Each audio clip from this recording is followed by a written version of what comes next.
Morning, Steve. How are you?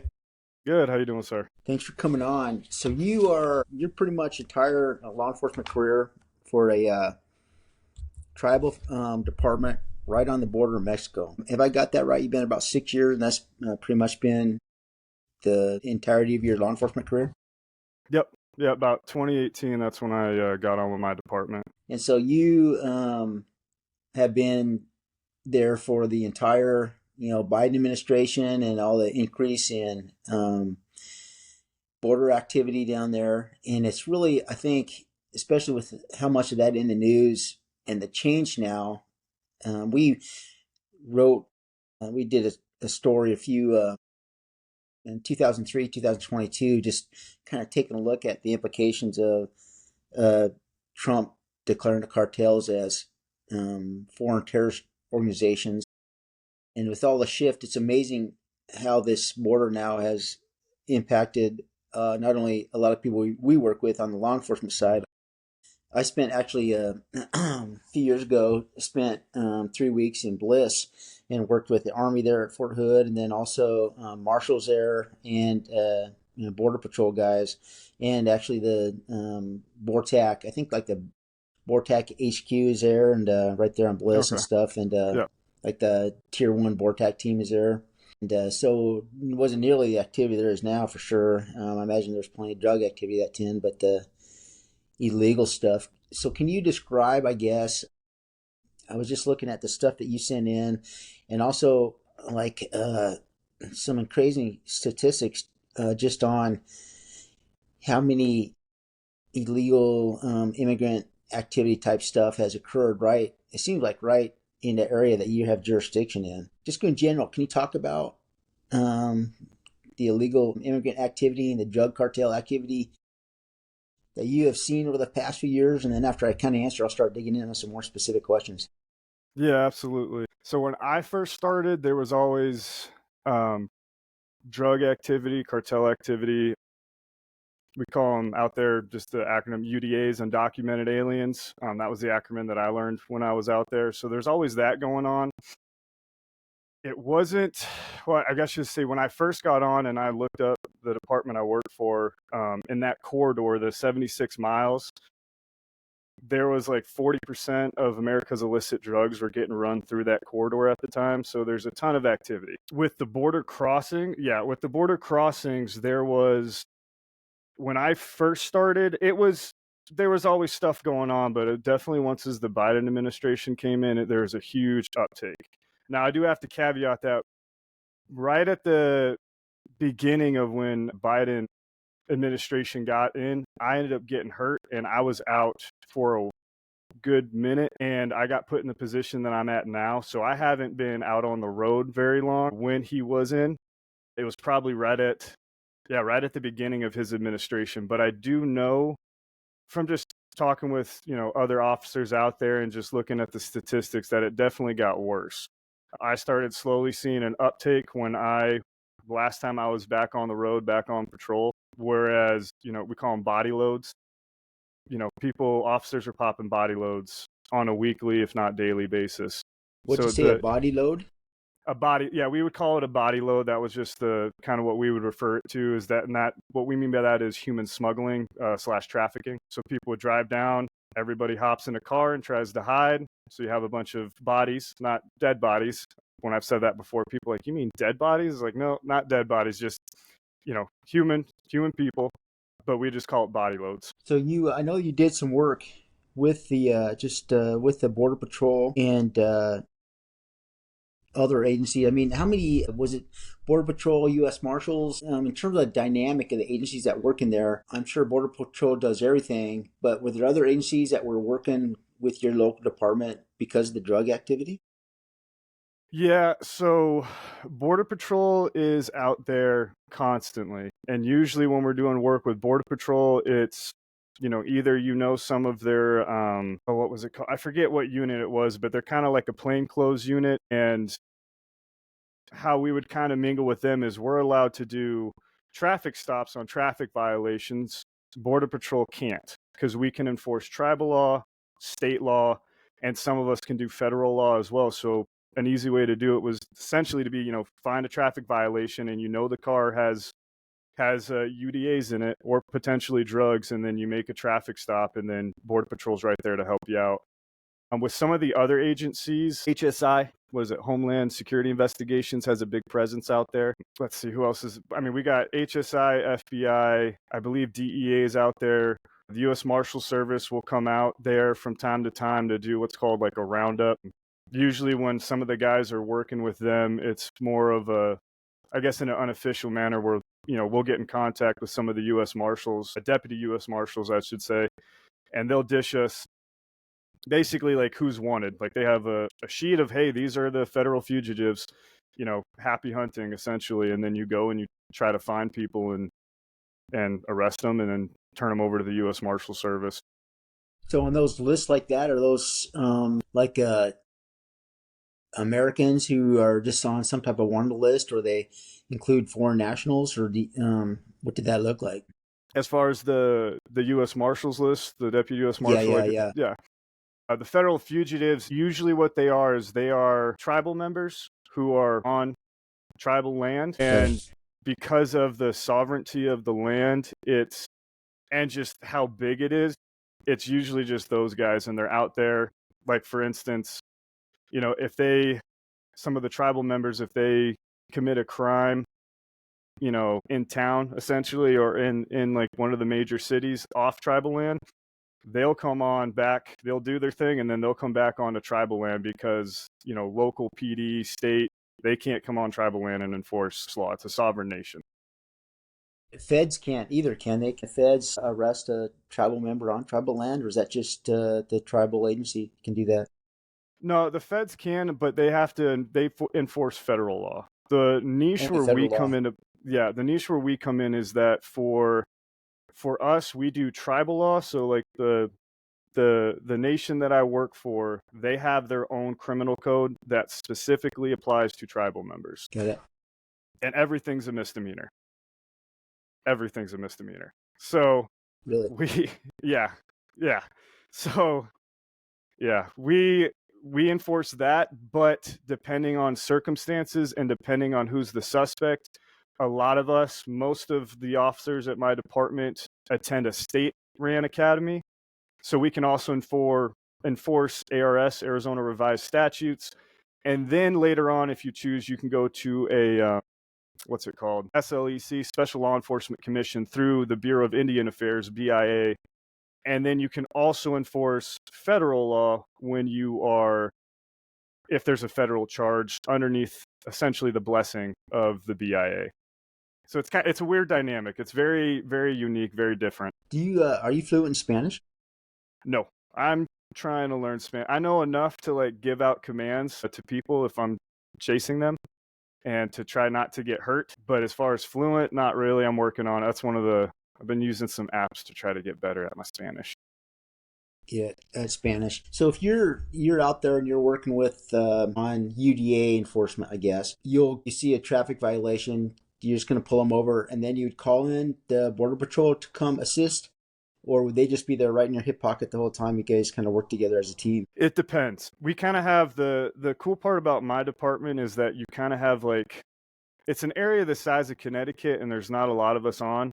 Like I said, this was when I was working patrol, and it's been a long time, so I'm not gonna be like, yeah, just yesterday. It's been a couple of years. I haven't done real cop work in a few years. So, but when I was there doing any UDA or helping out Border Patrol, one of two things would happen. Either we would just pull over a vehicle and there happen to be UDAs inside, and you can usually tell because, they're foreigners, they have camouflage on, they look like they've been walking in the desert for a long time. None of them have, any sort of like, United States driver's license, birth certificate. They all got I would run into a ton of Guatemalans, and they're real little. And the first time I came across one, I thought it was a child. And that was when I was on. Oh, they're just small people. Yeah, they're just really, really small. And so came across a lot of Guatemalans. So we would essentially pull the vehicle over. And if we saw that, I'd call up my dispatch and be like, hey, can you notify Border Patrol that I got, some possible UDAs? And then they would come. Or we would get information from Border Patrol saying, hey, there's this vehicle. We're looking for it. We lost it. They had eyes on that a bunch of people jumped out of the desert or, a brush or something. They've been tracking a group and they got in this vehicle. Can you assist us? And you find that vehicle, try to find a violation, pull them over, and then, I would make the stop, cite the driver for the stop, and then turn it over to Border Patrol. Or they would just call you and ask you for help, like, hey, man, we just need help. Or, you're sitting on the side of the road looking for something. EP comes up next to you and like, hey, man, can you help us with this? We got this vehicle. It's coming up right now. We don't have anything on it. Can you pull it over for us? Yeah, I got you. In your experience, just I guess your personal experience, or if you can speak to what your nation has seen in terms of border crossings, most of them, being helped with smugglers, most of them coming on their own, or were most of them smugglers? Yeah, it depends. So something that I learned was that human smuggling and human trafficking kind of go hand in hand. What's the Usually, difference between them? so human smuggling is essentially when the individuals want to come over here and they paid their way. They paid either the cartels or what do they call them, the coyotes. They paid them to come over. Or usually it's the cartels and then the coyotes pay the cartels or vice versa, and then they want to come here. Trafficking is when people don't want to come here or they paid to come here and then they end up getting kidnapped along the way and sold into sex slavery, labor slavery. I've had, one UDA one time. I was out at a call and all of a sudden this guy runs up, his hands are behind his back. And I was actually with Border Patrol and he's starting to talk in Spanish and I don't understand. And I looked at the Border Patrol and he's like, yeah, this dude just said he got kidnapped by one of the tribal members and he's been running around the desert all night long. So it's not uncommon for in that network, sometimes those people who are being smuggled over all of a sudden become trafficking victims.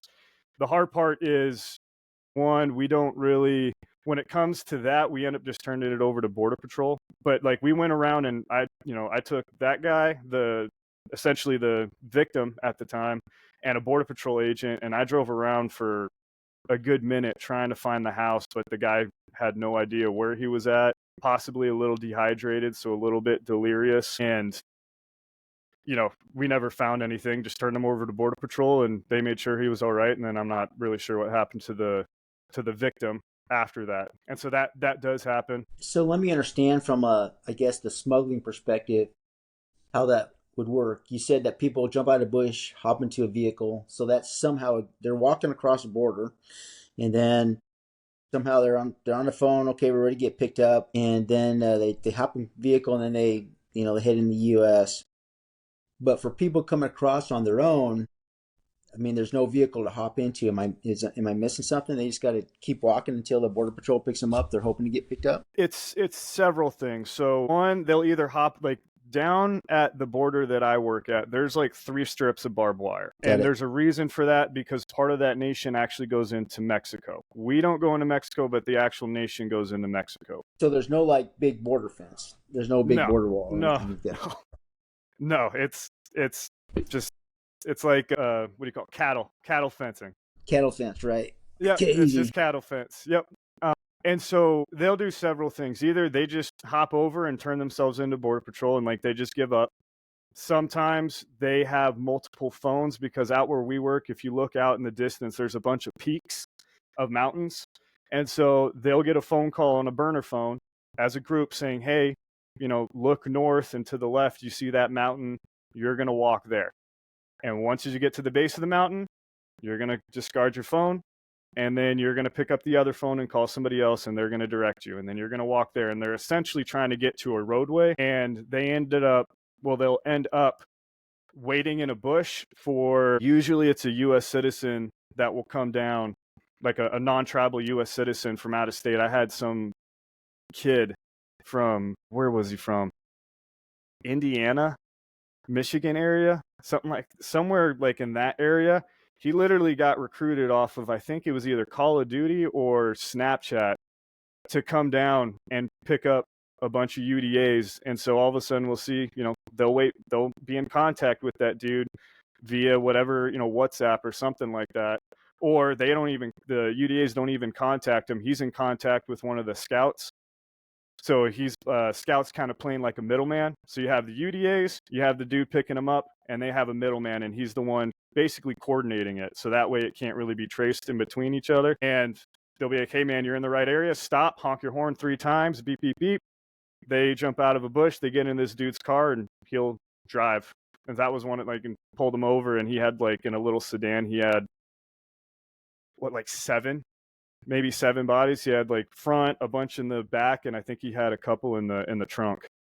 So yeah. Was he driving them back to the Midwest, or was he just going to the nearest Nope. city? Or Near city, Tucson. So he would go there, and then from there it just kind of, I don't know, grenades out to everywhere. It grenades out to Phoenix, which then just keeps going more, and the drugs do the same thing. Once they hit,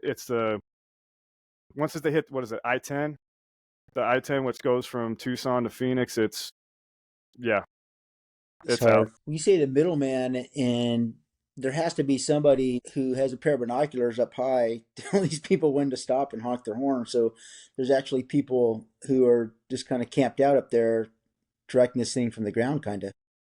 Yeah, I had one individual, and if we come across people, we're not sure if they're cartel or not, but I assisted in a traffic stop, and if there's only one UDA or supposed UDA, it's really suspicious because usually it's a bunch of people at once. You usually don't just have one, and they usually look pretty banged up. Like you walk around in the desert, for a few days, and out there it's brutal, especially in the summertime. Like you're gonna look the part, and you're usually in camouflage. So there was one UDA, he looked clean, he looked like he's been showering, well fed, didn't have any of the camo clothes on, had like a gold chain, and he had binoculars, some cell phones, and Border Patrol, they have an intel unit. They came and they swooped him up real fast. Like they got a hold of him, and I looked at the officer up at the time. I was like, I think that was a cartel member. He goes, yeah, I think so too. That, or it was somebody important, because usually it's not that. It's usually just somebody else, and there's a bunch of UDAs or some other driver, because there was 2 drivers and they were both gang members, both Bloods. The camo is kind of interesting. So they're getting outfitted by the smugglers, some type of camo before they start walking across, I guess. Yeah, so this is hearsay, but what I've been told is across the border of Mexico, they have essentially what I was told is they have vendors that sell them the camo, and they sell these. Have you ever seen the carpet shoes or heard about the carpet shoes that they wear? No, I haven't. So they basically will take a piece of carpet, and they'll sew some camouflage fabric over it, so that way when they're walking, you can't track their shoe prints. You can still track them, but it's much, much harder because they're not, there's no flying view or checkerboard print or anything like that to actually follow. It's just, it's like if you bow hunt, the sneaker shoes the stalking shoes, kind of Yeah. a very rough version of that, because part of, if you're tracking a group of people, you look for shoe print. But that's how they hide them. So you'll see them all over the place, all over the place. That and blacked out water bottles. So that way, if at nighttime, if you're shining your light around, it doesn't reflect. How water can reflect sometimes. So if you're going and you're looking for people, you're out walking around in the desert, you shine your light around, and if you see a water bottle in the middle of the desert, it's a little suspicious, you're going to go check it out. So they'll totally black out their plastic water bottles. So, and then it's harder to see the camouflage, and it's not great camouflage, but it's better than nothing. And yeah, they can blend in sometimes. They'll spook you sometimes. I'll go back to the carpet shoes. You can still see the footprint. You just can't see what footprint belongs to which shoe. Is that right? Is that what you're saying? No, you can, if you know what you're looking for, you can kind of track it. But if you're just looking for some sort of sign, you're not going to notice it right away, because it's not like you take a shoe and then they put carpet underneath it, and it's just literally carpet with fabric all around it. So it's like about the size of your head, and they just slide their foot into it so that you might Got be it. able to get like a drag mark on the ground, but you're not going to see it, especially in the desert when it's hot out or the ground's super hard and dry. You're not going to really see a footprint. So And, they'll go and they'll go walk ahead. to a spot, and then they'll dump all their water bottles, all their carpet, shoes, and get into a vehicle. So you'll find random patches of just a bunch of carpet shoes, a bunch of water bottles, and you're like, oh, they probably got picked up somewhere close to here because they got rid of those because they don't need them anymore.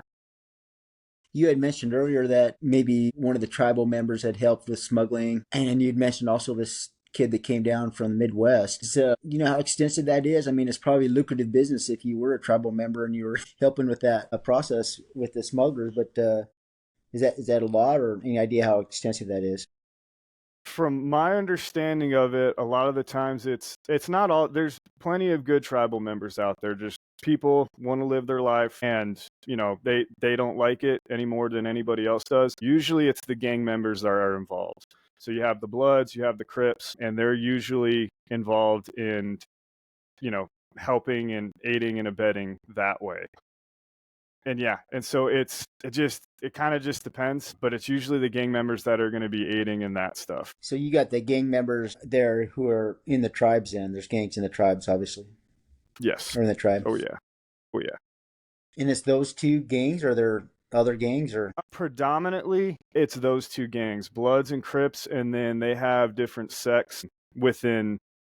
You might have like West Side whatever Crip, and then East Side Crip as well, and they'll shoot each other up, and then same with the Bloods, or the young pups coming up want to take out the old heads, and so then they'll do that as well. So most of the violent stuff that we have, not most of it, but a good portion of it is usually gang related. so interesting. I mean, it's not like I've never been, I don't think, there. Maybe I have driving across the road or something, but it's not like this is a big city. This is a pretty rural place, right? I mean, this Extremely. is like they're like small town, west. And I've been on plenty of reservations. It's not like they're sitting on the corner dealing drugs. I mean, there's no corners. It's dirt roads and Yeah. and mobile homes, right? Yeah. Yeah. No, Yeah, it's so it's bizarre. when I first started out there, I was super shocked because I thought like Bloods and Crips was like, like an LA thing, Yeah, LA, New York, something like that. And then it was like, oh no, they're out here, and there's a lot of them, and you'll see them. They're always either wearing red or blue, and they'll let you know. So yeah, we have a lot of that, like a good amount of that. are they like associated with the bigger, the bigger blood and crip organizations in the cities, or are they just like their own nation version of that? Or do you know? You That maybe don't is, know. I have no idea. Got it. Yeah, I don't know if they're like they have any association if they went, to like the LA hood, what would happen. But a lot of them they stay on the res, and it's res rules, so they do their own thing. Did you grow up in Arizona? So yes and no. I was born in Arizona, and then when I was about, shoot, how old was I? 7-ish, 8. I moved to New Hampshire, and I spent most of my time there. My family still lives in New Hampshire. Got it. How'd you end up at that job? It's a long way from New Hampshire. Yeah, it I is. mean, it seems like LE isn't exactly, a nation job. You are, I mean, you're not a member of the nation, or are you? No, I'm a white boy, so it's Yeah, yeah.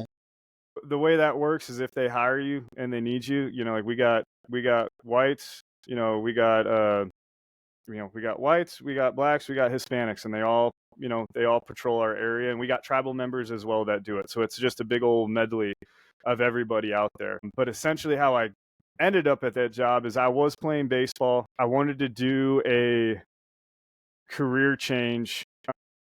I played in college. I played for a semi-pro independent team, professional team out in Kansas City, Kansas. I came back here because I knew a guy at the U of A who was a football player, and I was like, I'm gonna try this Tucson thing. Maybe I'll train some baseball stuff. Maybe I can find something else. And started looking for some different stuff to do.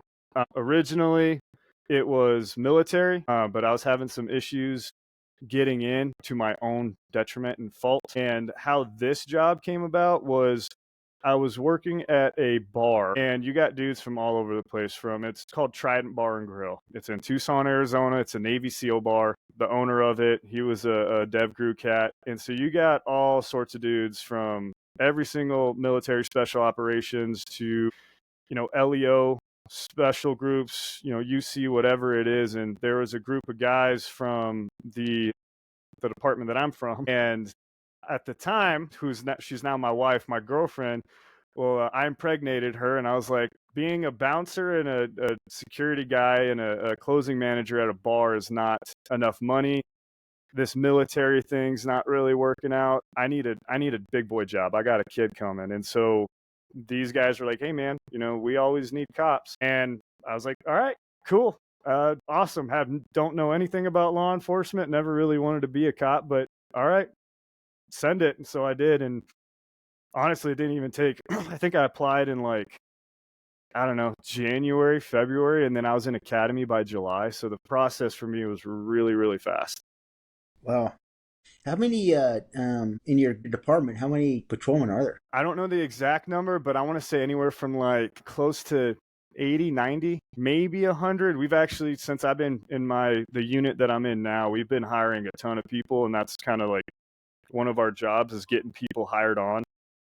And so there's a lot more than when I first started, but it's not a big department. Like especially for the size of the area, it's not big at all. No, I thought I read that the nation population is like 10,000 people. Am I wrong there? It's about, if I remember the last statistic, and I don't know the last time they did a census, I think there's like on the nation who live on tribal lands, I think there's maybe 20,000 ish, maybe a little bit more than that, but registered overall, it's bigger. It's just sometimes you have registered tribal members that live on the nation and some of them that live off of the nation. I could be wrong. It just seems like a lot of police for that population, but maybe it's because I'm wrong or because of the cartel and smuggling activity. You need that extra workforce. Part of it is that it's so, like I said, it's an area the size of Connecticut, and Huge, it right? when I was on patrol, usually you'd have, maybe two guys and a sergeant, or one guy, one officer and a sergeant on like one of the main locations that gets the most calls, and then you would have the whole west side and the whole north side, and you would have one officer for each. And so, it's not, like I said, it's not a ton of people, but if you got something going on the north side and it's going down, and then you got something else going on down by the border, your backups, 45-minute code 3 drive away, if not longer. And we don't like something too that, and I tell my recruits this, and so does my partner, like when we get recruits on, we don't have an assault on a law enforcement statute within tribal law, and that's the jurisdiction that they fall under. So you got your frequent flyers, your gang members, they know this. And so depending on who you are, they'll tend to get a little frisky with you, especially the new guys. They'll test the new guys like immediately. And they know they're new. They know. Test mean attack them? They'll try, yeah, they'll try to punk them. Like they'll try to punk them, see what they can get away with, or they'll fight them because they know like the worst that they're going to get if they get charged with anything is a year, if that, in jail, and then they're out and about. But usually it's not even a year. Does the nation have its own jail on the? So there's a detention facility just for nation Yep. members. Yep. Yep. Just for not necessarily tribal members. Tribal members, yeah. So if you have somebody from a different tribe and they're there and they mess up, they're still going to our corrections facility. What position you play in baseball? Catcher. Catcher and a How are little your outfield, but predominantly catcher. how are your knees? They used to suck a lot, but now they feel great. I looked into it. I'm kind of nerdy in the sense that if I really enjoy something, or if I want to fix something, I start really diving into it like a lot. And so I was kind of discovering like, how do I fix my knees? Because my knees would hurt all the time. And for me, what I found was, one, walking backwards. That helped out a lot. And then actually going the full range of motion when I squat, just not not bottoming out, if that makes sense. Like on my squats, on anything, not bottoming out, still keeping my muscles fired and intact, and then running. Like running, I still suck at running. It's like my biggest Achilles heel ever. Strength, no issues with that. Running, I suck. And so I started running more. I started looking at how I was running, my foot strike, when I'm working out, really getting that full knee bend, like, what they say, ass to the grass type deal. And my knees feel way better now. Like my knees don't hurt one bit anymore. They used to hurt all the time. Now they feel great. They still snap, crackle, and pop. My wife says I sound like a 60-year-old man in the mornings, but yeah, no, they feel great now. Take me into that world. I mean, you went, where'd you play a ball in college? So I started off at Franklin Pierce University. I then transferred to Mesa Community College here in Arizona, and I can only do 1 year there. And then from there, I went to Grand Canyon University, and then I transferred again for my last year. And there's a bunch of stuff that happened in between all that. But at Franklin Pierce, I didn't really get any playing time. I got like maybe 6 at bats. They burnt my freshman year. And then when I went to Mesa, I started. I did well, and that's how I got picked up by Grand Canyon. At Grand Canyon, I did well, and I was talking to a Tiger Scout at the time, but I got my arm was jacked up. Later I found out I had a partial tear in my UCL ligament. Kind of got used and abused over there. It was still fun. We went to it was D2 at the time. We went to the D2 College World Series, and it was a blast. But yeah, I was catching extra innings doubleheaders back to back. So like Saturday I would catch a doubleheader, and then Sunday I would catch a doubleheader. So I was just getting used and abused there. It was still fun. It was a great team.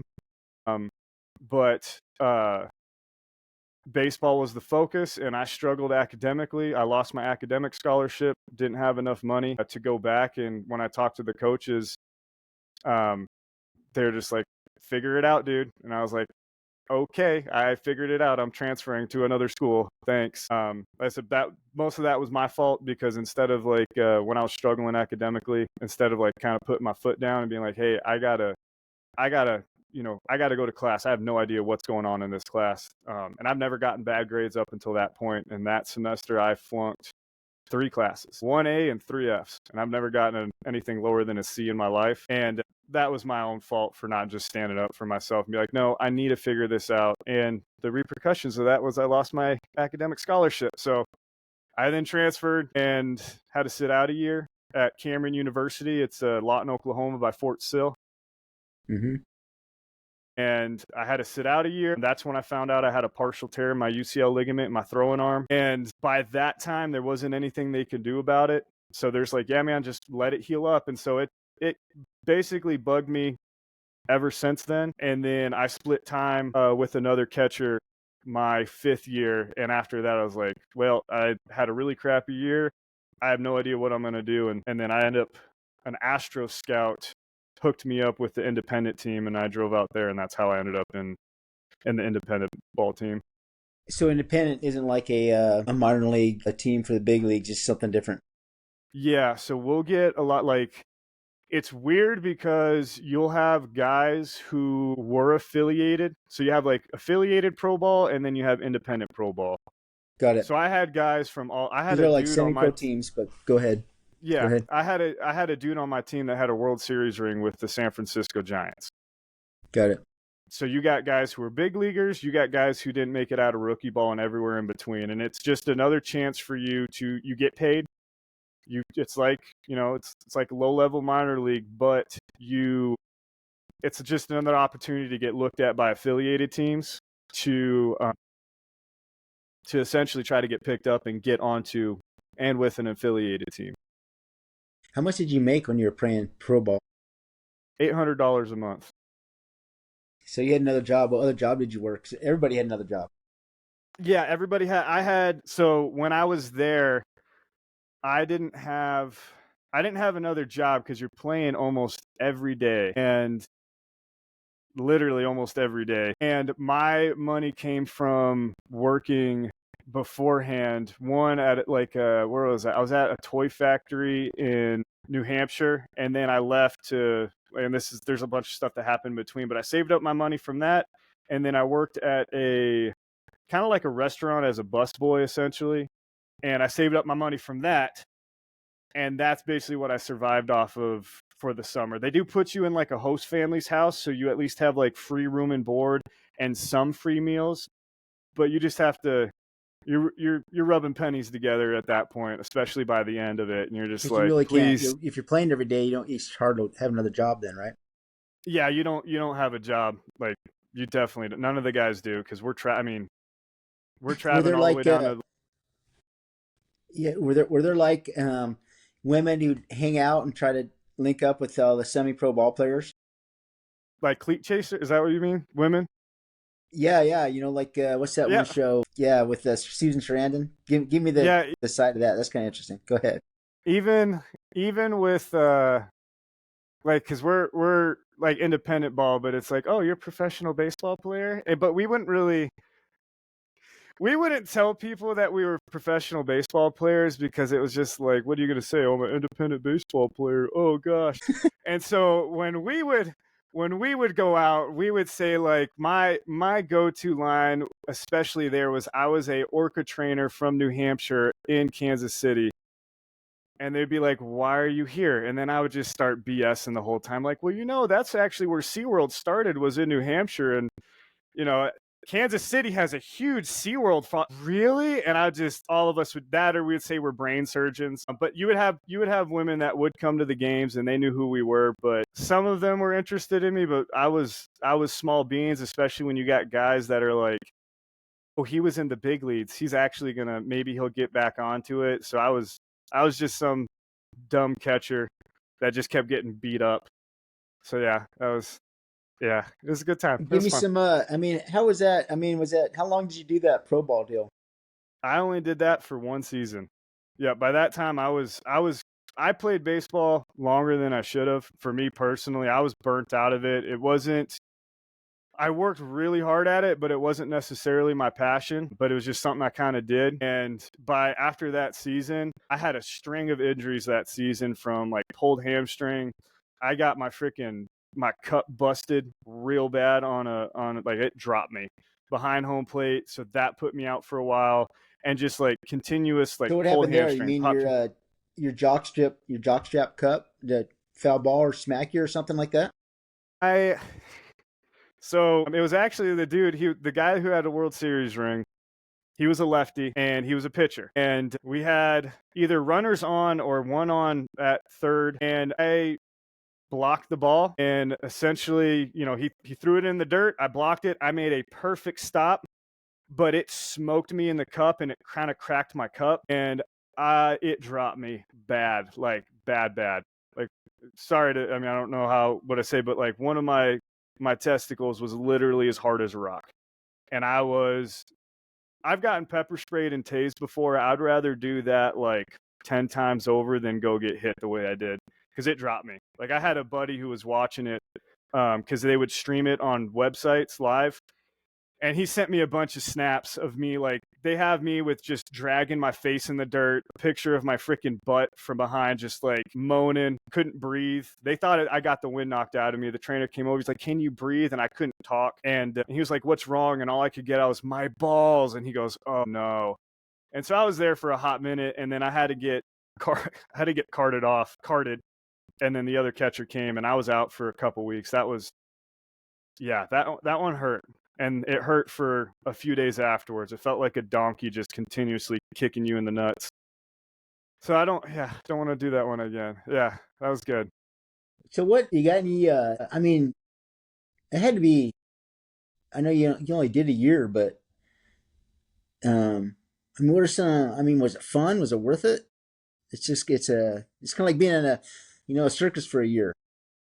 Yeah, it definitely, like, it was cool getting to see that side of it. Like I said, kind of when I got to that point, I was so burnt out of it, and I was just like, I have a hard time letting stuff go, especially if I'm working hard for it. And so that was something I worked really hard for.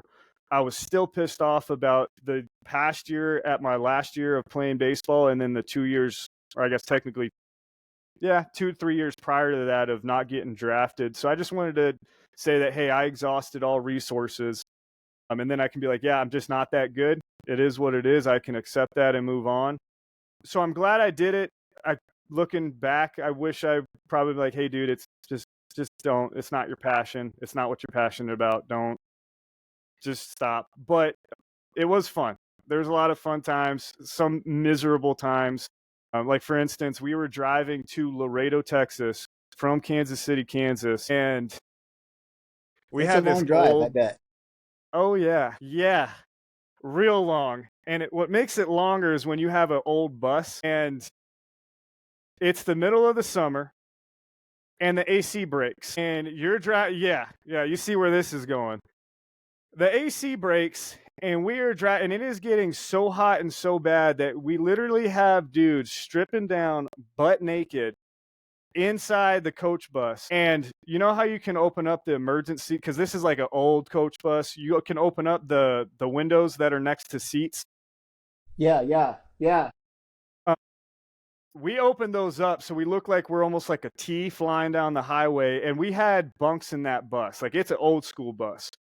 You guys are sleeping in the. And yeah, and so if you like are driving past our bus on the left and right, you basically see a semi-pro independent professional baseball team almost butt naked. Some of them are butt naked, and we are dying. And we ran out of water. The only thing that we had left was like Leinenkugel's beer. So we're slamming Leinenkugel's.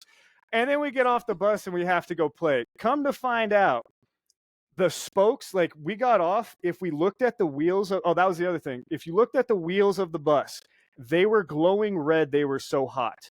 And our floor on the bus, like it was like we were all had to get off the floor because of how hot it was. And so it was because the spokes were essentially almost lighting on fire. So we had to get a new bus after we stopped. And yeah, that was miserable. That was a very long, I was so dehydrated after that. But yeah, all we had was Leinenkugels left. So it's just like, screw it, man. I'm thirsty. I'm going to start pounding Leinenkugels, the summer shandies. And that was a good time. That What was was the fun. name It of was the team? miserable, but it was fun. Back then, it was the Kansas City T-Bones, like a T-bone The steak. T-Bones. Oh The yeah, those T-Bones. teams Yep. kind of have all those fun. What was the? Yeah. I mean, did you have a mascot, like a T-bone mascot dressed Oh up like yeah. a steak? No, he was dressed up like a bull. I forget what his Oh name was, really? but he was dressed. Yeah, he was. It was just a big old bull. It was. So What I was the guess logo? the logo was. It was. Oh shoot, what was it? I still have the hats with me. It was a T-bone, like the word T-bone, and then it was literally the bull's head. Okay. Yeah, it's kind of like cartoon. Like some of those places are kind of cartoonish. Like it's funny, but I guess it used to be like it came off of back when they had the like the what was it the Kansas City Monarchs or something like that, when they had like the all African American teams and everything like that. So that's where it came from. So we'd have like Kansas City Monarch night, and we would all dress up in like the old school Kansas City Monarchs. I still have that hat with me. That was really cool. But it was fun. It was, that was fun. That was, yeah, that definitely sticks out in my mind, that Laredo trip. And then, there's one in St. Paul, Minnesota. And he is, I think Bill Murray or somebody, some celebrities like the owner or co-owner of that. And that was really cool. We had a Prince night. And that was like, I think there was like 15, 20,000 fans that night. And I got to play. And it was cool, man. Like, that was the most amount of people I ever played in front of. And the town was just super cool. The stadium was done up right. Like, it was awesome. It was awesome. That was probably the one of the most fun baseball games I ever had. That was cool. I had because it was a long time ago, but I actually went and did a story on arena football team in Casper, Wyoming, and Okay. and I mean it was, and the guy who brought me in there was like the marketing guy, for this Okay. football team, Yep. and he did everything right. He was like, doing, working with me, and he would put on the outfit to be the mascot, and he was doing, kickoff during the, being a fan stuff. And there was music going. I mean, it was quite the production, and it was really interesting how they would. It wasn't just the football, and there were guys who were playing football, and they were all kind of like you, trying to get noticed or whatever, and used car salesmen. They did Yeah. everything. They would play Yeah. football. Yeah, it was an interesting That's, world. yeah, it's a different world. It's because I never got on with affiliated teams, but like talking with some of the dudes that have been, they're just like, yeah, this is a lot. This is different. This is very different. I remember speaking to an individual guy who had tried to become a professional hockey player, and he was at a semi-pro team, kind of like that. And he looked around, and I forget what it was, but he's like, you know what? I'm barely able to hang with these guys who I'm playing against, and I'm working a lot harder than they are. He's like, it's that point that I realized I just didn't have it. I wasn't going to make it, and I needed to, no matter what. There was just athletic talent. Is that what happened to you? You just like realized, or was it your passion was gone, or do you think you had the skill and you just didn't play it? No, I had, my biggest enemy was probably myself. The skill was there. Like I could bop, I could throw, I could run. My biggest enemy was probably my mental game, and then injuries. Constantly getting injured. I had to learn to really, my thought process or method when I used to train is that if I'm not puking by the end of it, I'm not going hard enough. And so I used to try to purposefully work out to make myself puke, because, like, I grew up watching Remember the Titans, and they're winning championships and they're all throwing up all the time. So, all right, let's do it. So I don't know how many times I've thrown up from working out, but it's a lot. But it was, looking back now, it was stupid. So I was my own worst enemy in that, of just working hard, but not working hard in the right way. And then just the mental game of it. I could have worked way more on the mental game, such as like visualization, really focusing on not caring, like the performance anxiety of it, big time. Not worrying about failing, as opposed to, hey, how hard am I working physically? Like, maybe I should have, like, looking back now, should have backed off and worked on the mental game. I had all the skills, I had all the physicality of it, but the mental game, that's big. That, and just the durability. When you're in that position, you're trying to get on with um, I guess a affiliated team, like you said. What are they looking for from a catcher? Is it the field skills, the batting? I mean, is one more important than the other, or do you have the better chance by being good at both? Or the hitting? It Go ahead. depends. It depends on the coach or the manager. Typically, they if they can find somebody that does it all, that's who they want. If they, some coaches just want you to bop. Some coaches want you to really just be really good defensively. So, At Bob, that place, yeah, bop. Like, sorry, yeah, sorry, slang. My bad.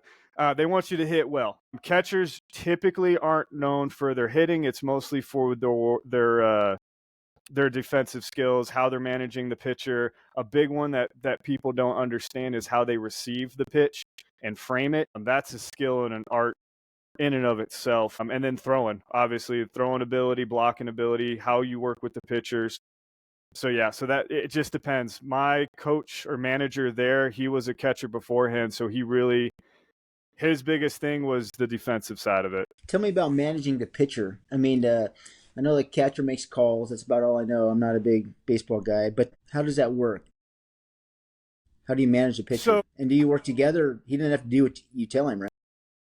no, nope. No, I hear that all the time. That's a big misconception. So it can happen several ways. One, sometimes the manager and the pitching coach will call the pitches. So as a catcher, you kind of like look over, they give you a sign, and then you basically are just the middleman, and you relay the sign back to the pitcher, and he has the option to shake you off or be like, yeah, okay. Other times they will just like, hey man, if you know what we call it, calling a game. So if you know how to set up batters with certain pitches, you know what the pitcher's strengths and weaknesses is. And that was one of my strong suits, due to the fact that my dad played baseball. He was a pitcher for the California Angels. He had a small cup of coffee in the bigs. And so he taught me how to call a game. And so when I got to independent ball, I knew how to call a game. I always have, about how to, you study the batters, you see what their weaknesses are. I would look at their feet. I would look at, hey, are they close to the plate? Are they far? When I would warm up the pitcher, and for pregame, like, hey, is his fastball there? Is his curveball there? Is his changeup there? Is he all over the place? Does he need to calm down? I mean, I would sometimes, I would go up and how do I put this? I'm just going to say it. I would go up in the middle of the games sometimes because I could see that my pitcher's jacked up on Mountain Dew and he's throwing pitches everywhere. And I'd just be like, hey, man, hey, I just want to tell you something. Your ass looks really sweet in those freaking pants right now. Slap him on the butt, and I'd go back, and he'd just be like, what? Swingle. But it's literally just to get them to relax. Like, hey, man, you're in your Chrome Dome right now. I need you to get out of it and just, you got good stuff today. Or I would lie to him and be like, hey, man, your curveball, beautiful. It's awesome. It's on point. And it was just dog doo-doo that day. But if they started believing that it was good, now they have confidence, and now all of a sudden, oh, there's your curveball again. So that was part of managing it, as well as if a dude throws a fastball and the batter fouls it, and let's say he's a right-handed batter, so he's, from the catcher standpoint, he's on my left, and he fouls it down right field line, foul ball. I know that batter's late, so he's still trying to play catch up to a pitch that's too fast for him. I'm gonna start, like, hey, pitcher, let's throw it inside on his hands, because now it's physics. You know what I mean? I just made your fastball faster. Right, right. Why would I have you throw an off-speed pitch if he's late on your fastball? And I would tell that to the pitchers. Sometimes they would shake me off, and then all of a sudden a dude crushes one. Not that I was right every time, but I was right a lot. Even with that big leaguer, I remember having him strike a dude out on a changeup, which usually doesn't happen, but my dad taught me how to utilize a changeup, which is, for that pitcher in particular, it was like his fastball, but a lot slower, and it moved. And we set up the batter, and I called for a changeup. He kept shaking me off, and I went out to him. I was like, hey, if you throw the changeup, you're going to strike this dude out. Just trust me on this. And he's like, all right, Swingle, screw it. And he did, and he struck him out. And he's like, Swingle, I've never struck anybody out with the changeup before. I'm like, yeah, I know, because you don't know how to use your changeup, dude. And after that, he loved his changeup. I don't know what happened to him after that, but yeah, that was and for me, it was confirmation, because he was a big leaguer. Like, he's been in the bigs. He's pitched in the big leagues for the Giants. Would you have enough time to study the individual characteristics of the batters for these smaller teams, or you'd have to kind of learn that just watching them, or the way they're setting up on the plate? My manager at the time would have kind of like essentially an intel report of these guys and what they're struggling with. And they are accurate to an extent, but the thing that any of those reports, in my opinion, which clearly doesn't mean much because I haven't picked up a baseball in I don't know how long, but back then it was like, okay, that's great, but what are they doing right now? Because like, there's been days that, hey, I'm crushing it, and there's days that my bat feels so slow, it's like, dude, I couldn't hit a freaking off of a 13-year-old right now. Like, goodness gracious, man. And so it's like, yeah, this is what he does on average, but what is that guy doing today? So for me, I would try to look at, if I could figure out who's starting or who their big power hitters were, how are they taking BP? And then, over the first few innings, I'm trying to remember people, certain characteristics about them. And, hey, what does this person do when we throw a fastball? Did he just turn on it and just hit it about 500 feet almost out? All right, let's not do that again. Noted in my brain. Like, don't throw this dude a fastball on the inside part of the plate, or try not to. I'm not throwing it. I'm just calling it. So I would try to remember stuff like that. And that's kind of how I would do it, just because it's to me, it was organic. Like, it's not, if you do this and you do this, fastball in, fastball away, you automatic. It's like, no, what's this guy doing, and how is he reacting to the pitches? And that's kind of what I would base it off of. You had mentioned earlier that receiving the ball is a skill in its own. What do you mean by that? People don't understand how fast. Like, the fastest I've ever caught was some dude throwing like 103. People don't understand how fast that is from the time the pitcher, like, blink of an eye and it's there. And it's not that it's just there, the ball also moves, especially as guys, they start going lower in their delivery. So guys up here, it's usually pretty straight. If they start going to the side, the ball moves every which direction. So as a catcher, you're trying to present those pitches in a way that the ump gets a good look at it. So, strike zone is from the knees to the armpit, or is supposed to be from the knees to the armpit and the width of the plate. As they throw a pitch, I'm trying to well, I'm trying to do several things, but ideally I'm trying to cut that pitch off around the strike zone. So that way the ump's like, oh yeah, I see that. Good. And that's essentially what I'm trying to do. Oh, it says I'm trying to reconnect. Can you still hear me? Yeah. We'll see if it buffers up here. Okay. Okay, that's buffering a little bit. Are we good? I can still see you. Can you still hear me? Okay, yeah, I can hear you. I just can't see you very well, but if you can hear me, I'll keep going. Yep, go ahead. All right. So you're trying to cut the pitch off to present it in a way that the ump's most likely going to give you a strike. However, there's certain things that you can do, such as, there's a relationship. So I'm communicating with the ump. I'm like, hey man, how do you want me do you want me just to catch it and throw it back? Do you want me to hold it out there and give you a good look? And I would communicate with the ump because I'm trying to make him happy because he's the one that's going to call it ball or strike. And what I would do is I would purposely, if it's a clear and evident strike, I would really hold it out there, and then I would throw it back. If it was a ball, I would just grab it and throw it back.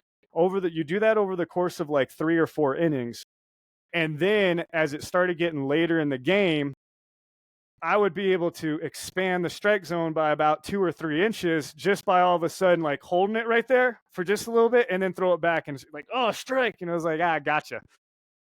And even I had umps enough times to be like, yeah, man, you got me right there. I'm like, appreciate it. Sorry, man. And so I would. You're gaming the ump too. Oh yeah, absolutely. I'm trying to give my team every advantage possible. And so that, like I said, and that was something I learned from my dad. So I can start expanding that strike zone just by like my mannerisms. It's psychology. It's what was that? If what was that? There's some like scientific thing where they put a study done. They have a bowl of dog food and they ring the bell and the dogs would salivate. And then all of a sudden they stopped doing it and they would just ring the bell again and the dogs would still same thing. So I would just and we would that would come into play, especially if it's a crucial situation. I'm like, we need this strikeout. And it's like I stiff it on like the outside line and they go strike 3. And I'm just running back as fast as I can. I'm like, yep. And the other team is pissed because it's a ball, but the ump called it a strike. Why? Because I held it there. That's why. Do you ever have an ump scold you? Did you ever have an ump scold you? Hey, stop that. Knew what you're up to? A couple times. He's like, hey, man, just really hold it on the strike. So I was like, what do you mean? It was a strike. You called it a strike. It was clearly a strike. What are you talking about? You were right. Don't let anybody else tell you you're wrong. You're right. Good job. Attaboy. But that's another game in and of itself. But kind of going back to the original question of just receiving it, it's difficult, especially as the game speeds up, because you got guys throwing, curveballs at almost 90 miles an hour. And that starts up here, like up by your head and ends down by your knees or your shin guards. And so tracking that the whole time, like if you ever have a chance, YouTube, like, MLB bullpen view, and you'll see that it comes in and it sounds like I don't want to say a bullet, but the same, like, and you're just like, dang, it's right there. And it moves. And so you'll get like, I actually started wearing with some of the dudes that could throw really hard and they had no idea where it was going. I started wearing a thumb guard because when you're catching, that glove it offers protection, but not a ton. And so if you get hit here, you could break your thumb. I've sprained this thumb so many times. I got like a permanent, like from breaking my hand, a bump right here from just the amount of times if you catch it wrong. Yeah, it just depends. So receiving it right, because most people, if they tried to do it, they're just gonna like go because of how hard it's coming. So you have to really be soft and relaxed, and then really boom, and then stick it real hard. At least that's how I was taught. So yeah, it's an art, and guys are really really good at it, and some guys are not really good. I was average at best. Who's the best catcher ever? If I was to ask you. Ooh, that's hard. See, I haven't watched sports in so long, but back when I did, my favorite catcher, who I thought was the best defensively, was Yadier Molina. Yep. Defensively, Yadier Molina. And then as far as hitting wise, probably I'd have to say Mike Piazza. Take me to the bouncer work there in Tucson. Did you do that for a while? A couple years, I think, right? Yeah, for a couple years. It wasn't it wasn't like your typical bouncer job that you're like, get on out of here. It was mostly like checking a bunch of drunk, dumb college kids' IDs and making sure, like, some every once in a while we would kick people out, but it was basically like you're up bouncer, and I would go around the parking lot and kick out homeless people who are shooting up drugs in the parking lot or whatever it was. But it's mostly a bunch of, because it's right by the U of A, the University of Arizona, and so when I worked, it was open really late, and so we would get all the drunk college kids coming back because we still would serve food, and as long as they were cool and they had the proper ID, we would let them in. It would get a little rowdy when you would have jump parties there. So jump parties, as in you'd get the Navy SEALs, CAG, Dev Group, anybody jumping out of, I think, what was it, like Eloy and Marana area, learning how to do the Halo and Hey-Ho skydiving stuff. And so, like, I remember one time we had a group of Rangers come in, and Rangers do what Rangers do, and they like to jack stuff up. And so, they're getting saucy and having some fun. But then, I get it. I grew up with a bunch of brothers. I'm second oldest to 12 kids, 10 boys, 2 girls. And so I get it. When you're with your brothers and stuff, you want to, you know, booze is flowing, you start wanting to toss each other around and have fun. And they start doing that in the middle of it, but it's luckily my wife was working at the time. She's real pretty. And so she actually was the one that stopped that from getting a little bit out of hand. She's like, "Boys," and they looked at her and like, "Hi." She's like, "You guys need to calm it down." Yeah, it was pretty funny. It was a good time. Well, I mean, I don't know what I can exactly say on here. Is it fine if I get just a little bit vulgar of Oh like yeah, what yeah. kind You of can, took place, yeah, or I'm trying to keep. yeah, yeah, yeah. Go ahead. So Yeah. it's a Navy SEAL bar, and they're hiring chicks from college, and like my wife's all tattooed, and she basically kind of bent over to talk to them, and one of them looks at her and goes, "Tits, awesome." Because she was bent over, and that stopped it. She goes, "Yep, that's fine, boys. Please stop. Don't jack up the bar." And they're like, "Yes, ma'am. Anything for you." I just looked over. I was like, "Thank you very much. I appreciate it," because there's like 12 of them and one of me. Uh, and yeah, but it was a good time. It was fun. I met a lot of good dudes there, guys that I've still talked with to this day. Uh, yeah, it was fun. It was a good time. It was a good little learning. That was like my first introduction into special operations dudes. When I heard the term operator, I always thought like a doctor, like a emergency. Like a So everyone's surgeon. like, "Hey, man." Yeah, and I'm from New Hampshire, man. I ain't a nobody. I'm not a cool guy. I'm not nothing. But I'm in New Hampshire. I grew up. I would do construction and logging with my dad as like a 7, 8, 9 year old. I mean, we would build our house. So I knew what hard work was, and how to be rough. And I was around a bunch of blue collar construction dudes. So I would have long hair and a beard. I have a ball cap. I like wearing boots and a flannel. And I didn't realize that was like the quote unquote operator look when I would come out. When I came out here, is just like, yeah, I'm from New Hampshire. I used to swing an axe around. What's this operator? You guys don't look like doctors. So I'm just stupid as all hell. Yeah, I'm just stupid as hell. And they're just like, "Hey, man, who are you with? You operate?" And I was like, "No." "Do I look like a doctor?" And they're like, "Ah, yeah, haha, funny." And I had no idea what the hell I was talking about. After I was there for some time, one of my good, like, actually, a couple of my really good buddies, one was a recon Marine, the other is a pararescue jumper. And I was hanging around them because I'm just some knucklehead. I was like, "Dude, I kind of want to do what you do. This looks like fun. Like, I like to fight. I like to shoot guns. Sweet. What do I got to do? I like to work out hard. Awesome. I like doing hard things." And that's when I started understanding, like, oh, that's why everybody keeps asking me about this.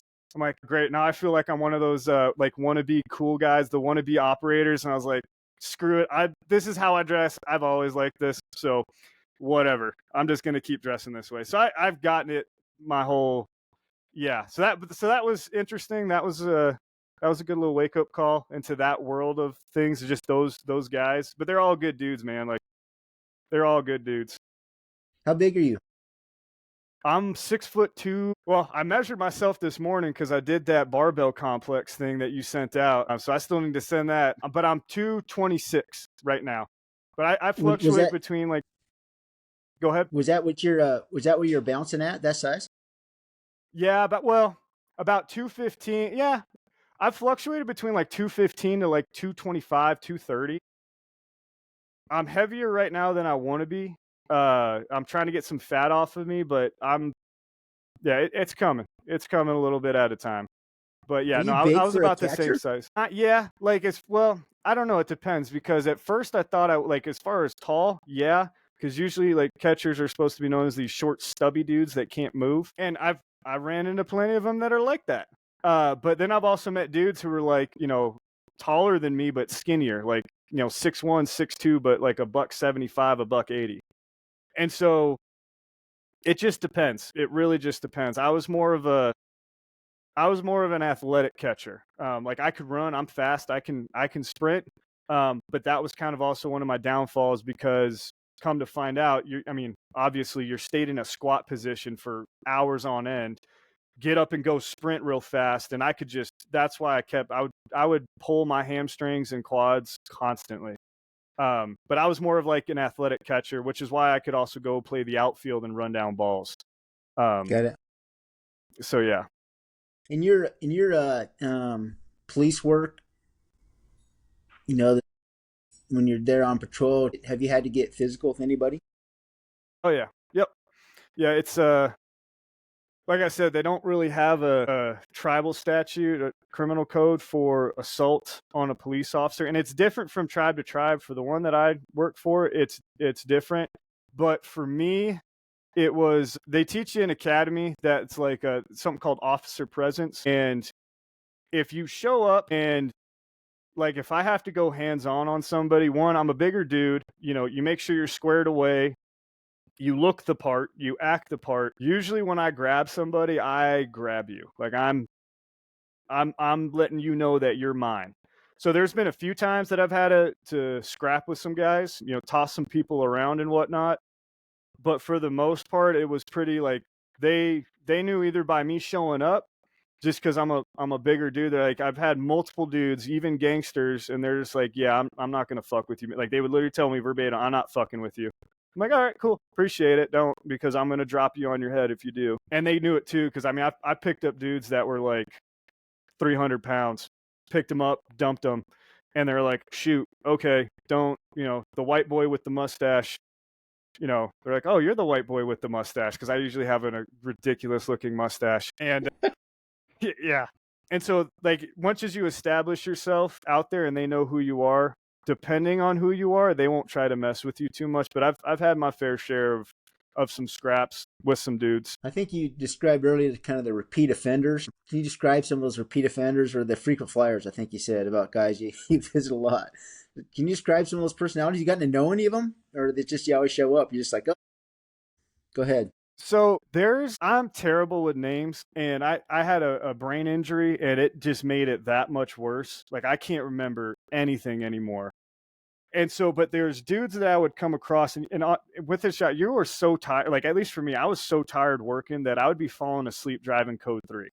Like I'm going somewhere, somebody got stabbed, and I'm driving. I'm like, so try it. Like I'm super impressed with a lot of the officers that like, oh yeah, so and so and so and so. I'm like, dude, how do you remember this stuff? I just don't. I try. I suck at it. But there was one dude that I distinctly remember, and it's because one of my first like really gory calls was a gang member. He took an AK, a 7.62 round AK-47 to his back left lat, and it popped out of his left armpit, and his lung was popped out with it a little bit. And that was like the first gore I remember going up, and I showed up, made sure the scene was safe. I had some other dudes with me, and I went to work on like, all right, you know, that's his lung. I'm pretty sure because they told us about it in academy because it ain't muscle and fat looks like Dippin' Dots. So I'm pretty sure that's his lung, and it was just the top portion of it. So I patched him up, got some water on it, got a wet gauze, and waited for the paramedics to show up. And he was a gang member. He always causes problems, but he stepped out of his door and they just shot him. And then they ran away in the wash. What, 4 months later, 3 months later, I end up arresting the same dude at a funeral. And he's drunk, he's high, he has a big old knife on him. and he's causing all sorts of problem for the people who are grieving there. So it's like, dude, and he's cussing me out, just like, oh, fuck you, you're a piece of shit, white boy, this, that. And it's like, dude, I just helped saved your life, I think, like 4 months ago. What? It's me. Like, dude, what? Like, come on now. And they, yeah, it's like, all right, fuck me, I guess. That's fine. All right, cool. So we'll have that same, like, another, I mean, there's a, can't, like I said, I can't remember their names, nor would I probably say their names, even if I did. There was another dude that I've arrested him for domestic violence, beating people up and whatnot in his household. I've also been to his house, and he took a rate, like he was a blood. He opened up his door, and somebody cut his arm from like here all the way down, filleted him open. So I threw a tourniquet on his arm. I helped patched him up as well. And there was blood all over the house, all over the house. It was impressive. But then you see that dude again, and he's just like, you walk by him, and they're just flipping the middle finger at you, saying, doing their gang stuff. It's like, yep, hi man, what's up? Love you too. And so yeah, so you have, our shoot, there's another dude, and that was probably like one of the first times I threw hands on somebody, because I almost shot him. And DV situation, barricaded himself. I was getting ready to make entries. Domestic violence situation. Got it. Okay.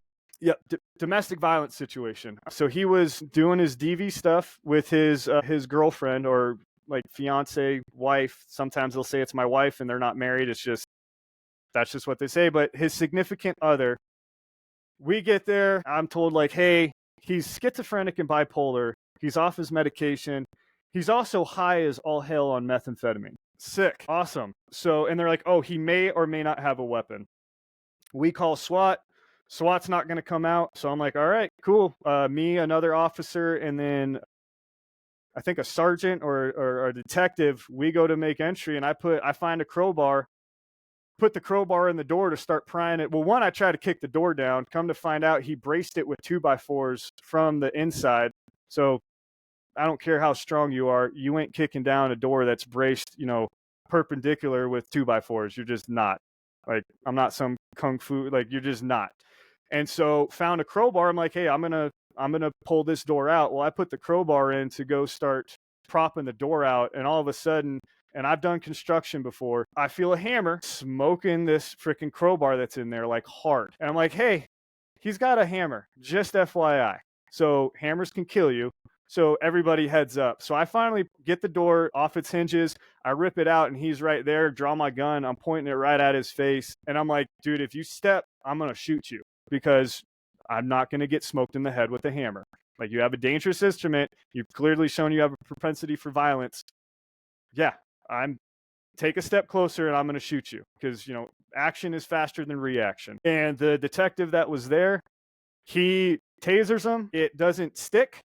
And I'm like, well, I'm starting to take my finger, from straight along the frame. I'm starting to get it into the trigger well, like, oh, shoot, this is about to go down. And he's like, wait, don't shoot him. Not yet. He discards the used taser cartridge, puts another one in, makes contact.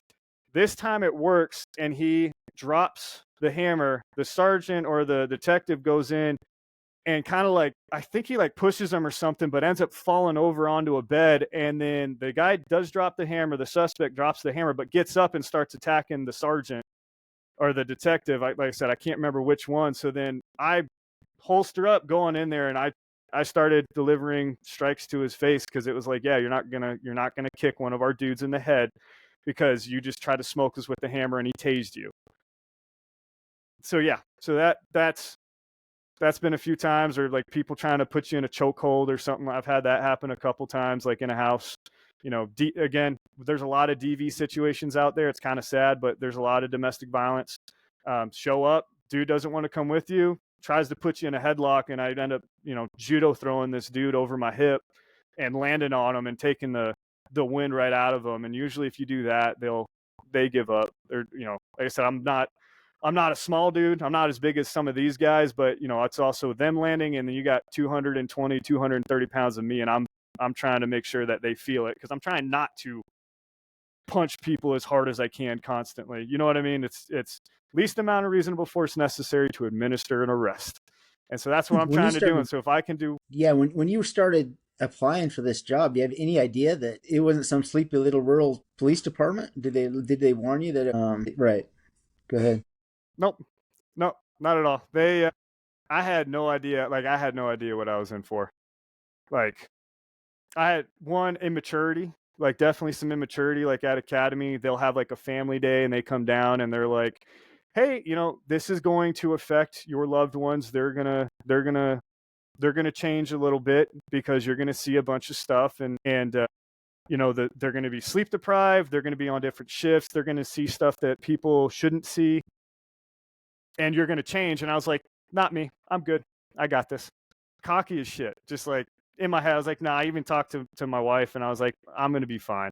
I'm gonna be totally fine. Like, how bad can it be?" And I had a very rude awakening. I was like, "Oh, okay, you know, this just got real." Or like, "Hey, I'm clearing a house looking for a potential homicide suspect or aggravated assault that has a gun. You know, are they in here or are they not in here?" Most of the, like that one, they weren't, but it was just like you're going around, you're like, "Oh, this got real fast." It's not like the movies where it's like it looks cool and everything. It's kind of like it's hairy. It's a little bit hairy. So no, I was not prepared. Like I said, due to my own immaturity, nobody explained it to me either. Like when they were hiring me, it wasn't. They're just like, "Oh, you'll see, you'll see." I was like, "See what?" Like, "Oh, you'll see." So yeah, so it was a little bit of a rude awakening, but yeah. Do you live on the reservation or Nope. close to it? You don't live on it. It depends, but the average drive to and from work, I would say, is anywhere from like an hour and 15 to an hour and a half one way. So your 10-hour shift becomes like 12, 13, 14-hour shift. Do most of the other officers live off the reservation? Yeah, most of them live off. Yep. Have you ever Yep. worried So that the gang members might track you to your house? Is that a concern? yes, but there's several things that I've one like I don't do this. I have some social media, but it's strictly for work. I don't Yeah. post stuff on there. So that was something I learned in academy. I don't wear a wedding ring when I'm working. And if somebody asks me, "Hey man, because I've had people say, I'm gonna find your wife and kids. I'm gonna, fucking rape your wife, and I'm gonna kill your kids, and you're gonna watch. I'm gonna videotape it." And I'm like, "Dude, I don't have a wife and kids." They're like, "Fine, I'm gonna do that to your dog." And I was like, "I don't have a dog either, man. So screw you. I live by myself. I'm a loner." That was stuff that I learned from some guys, not like officially, but just from some instructors who were really good at the academy. Like, "Hey, man, this is what I do. I'd recommend that you do it." And so following me home, maybe, but by then, especially with as long of a drive as it is, the chances of them actually like following, they usually try to stick to the res. Now, I'm sure they can try to find some people, but I've never noticed like, hey, because even when you're driving home, you're in a marked, like we have take home vehicles. So you're in a marked unit. So although you're driving home, you're still on. Like I've done stuff off of the nation with car accidents, with, whatever it is. So you're still, I thought I was gonna like drive home and like decompress and relax, and it's like, nope, you're in a marked unit. You got a big old target on you, and everybody's like, what? Like you're not TPD, and so that you don't really shut off until you park your vehicle and you like, hey, yep, I'm home. This is my ended mileage. Good night, good morning, whatever it is, and then you kind of sit there like, finally. So you're kind of on the whole time, and you're watching everything. You're constantly watching everything. You said you've been because of injuries, and then this current position you're more on admin side. Are there plans for you to go back patrol, or are you going to stay kind of your current? What are you thinking? In the current near future, it's staying where I'm at right now, just due to the fact that one, we've hired, like one of the biggest issues we've had is staffing and being short of everybody. And we're still not full, but since me and the other guy that's back there got in, and like my current sergeant, he's done a great job. We've gotten a lot of people hired on, and that's not just the hard part. The That's kind of the easy part. The hard part is getting people to stay when an academy, because a lot of times they show up and they have not worked out in years, like at all. And it's like, hey man, what what do you think this is? Like I've watched Cops. It's fine. It's like, dude, you got it. It's like, because the academies that we send our guys to are very paramilitary. It's a paramilitary academy, so you're getting smoked the whole 9 yards. You're getting smoked. You're getting yelled at. You know, there's a physical fitness test that you have to pass. There's certain standards that you do have to meet, and a lot of these times, usually for us, like in academy, there's like a first day that you go as admin, and then the second day is like shark attack. Welcome in. Here's your first little stress test, and they smoke the crap out of you. Like, yeah, they get you pretty good. They get you pretty good. So back there, when in my current position, it kind of morphed into me and the other the detective there. We were just like, hey man, we kind of see a need, fill a need. Like we can get guys through, but keeping them there is the hard part. So it's like, well, I got a background in athletics. I know how to work out. I've kind of trained people, and before when they ask me, I'm just going to have them start doing some of the stuff that I'm doing, or I'm going to gear it, you know, make workouts up, or kind of just put them on our own little program. And it started working a lot.